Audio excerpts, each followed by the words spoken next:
What we're now going to do is we're going to have a look at fractional powers. Okay, so if we just look at this general or standard result that I've placed here. So A is standing for any number, okay, N is standing for the denominator, so we've got a power here, N is the denominator, M is the numerator.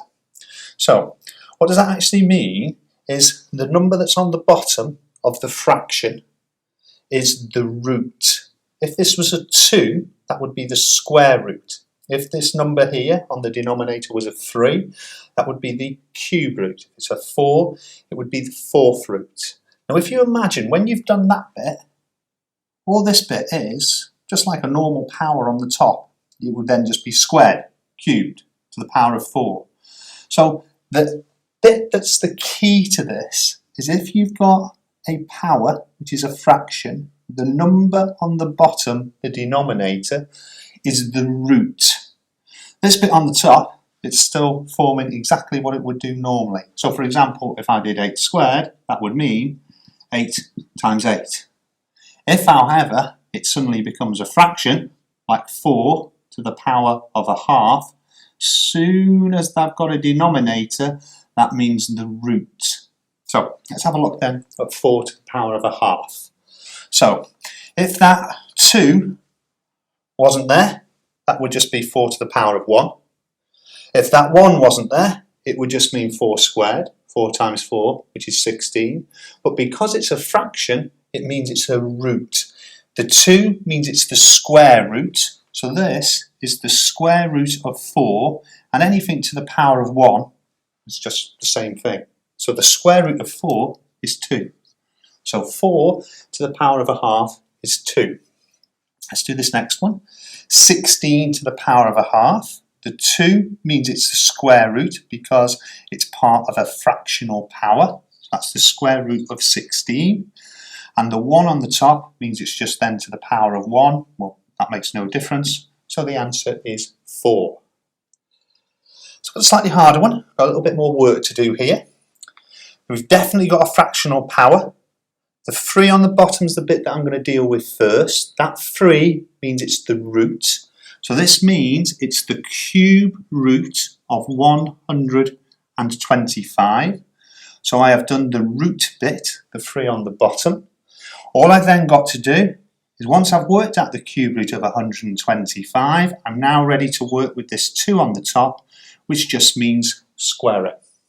Cube root of 125 is 5, because 5 times 5 times 5 makes 125. And then I'm just doing 5 squared, which means 5 times 5, which makes 25. Let's have a look at this one. 16 to the power of 3/4. The 3 on the top means I'm going to cube my final answer, but the 4 on the bottom means I've got to first find the fourth root of 16. Okay, so I want what number times itself, times itself, times itself, times itself makes 16. The answer to that is 2. 2 times 2 is 4. 4 2s are 8. 8 2s are 16. And then, don't forget, I'm then cubing that answer. So this is 2, because the fourth root of 16 is 2, and I'm cubing the 2. 2 times 2 times 2 makes 8.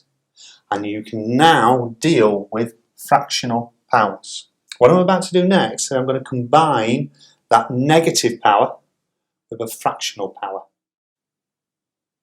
Okay, let's now combine those two new skills that we've learned about powers. Negative powers with fractional powers. So I'm going to try and work out now what 8 to the power of minus 2/3 is. The way we go about it is we need to sort of, I call it like undo this power. So how are we going to do it? I'm going to start with the negative sign first. The negative sign means 1 over. So once I've dealt with that negative sign, I've now got 1 over 8 to the power of 2/3. Next stage, I'm going to start working with this 3. The 3 is a fraction. It's the denominator, so it means the root. So that means the cube root of 8. And then finally, I'll deal with that 2 on the top and just square my answer. So let's go through this again. The negative bit I've dealt with 1 over. Where am I going next? I'm now dealing with that 3 on the bottom there. So that's 1 over the cube root of 8.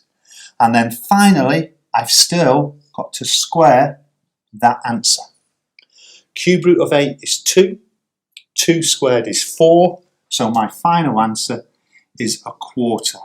So 8 to the power of minus 2/3 is exactly the same as a quarter, or 0.25. Try it on your calculators. Type in 8 to the power of minus 2/3 and out will come 0.25. Let's have a look now at this one. 10,000 to the power of minus 3/4. So remember the technique. First thing we're going to remove, if you want to view it like that, is we're going to deal with the negative sign. The negative sign, negative power, means 1 over. So that is 1 over 10,000. Now I'm ready to deal with the denominator, which is the 4. The 4 means the 4th root. Okay, so what number times itself, times itself, times itself, times itself makes 10,000? Okay, so what number times itself, times itself, times itself, times itself makes 10,000? The answer to that is 10. 10 times 10 times 10 times 10 will make that 10,000.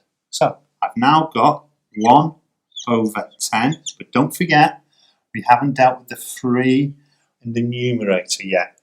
So it's that answer cubed. So it's 1 over 10 cubed. 10 times 10 times 10 is 1,000. So my answer is 1 over 1,000. That's how we deal with a negative fraction when it is a power. Negative sign first, the denominator, and then finally the numerator.